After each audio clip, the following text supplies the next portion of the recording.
শুরুতে সংবাদ শিরোনাম। যশোর সীমান্ত থেকে ১৭ লক্ষ টাকার ভারতীয় চোরাচালানি পণ্য আটক। এবার বিস্তারিত।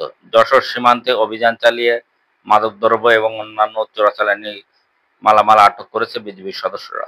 মঙ্গলবার দিনভর বিজিবি যশোর ব্যাটালিয়ন এর টহল দল কর্তৃক পাঁচপীরতলা, আন্দুলিয়া, বেনাপোল বিওপি এবং বেনাপোল আইসিপি ও আমড়াখালী চেকপোস্টের সীমান্ত এলাকায় মাদক দ্রব্য ও চোরাচালানির বিরুদ্ধে অভিযান পরিচালনা করে বিদেশি মদ, ভারতীয় গাঁজা, ক্যালসিয়াম কার্বনেট, শাড়ি, কম্বল, বিভিন্ন প্রকার ঔষধ এবং কসমেটিক সামগ্রী আটক করে।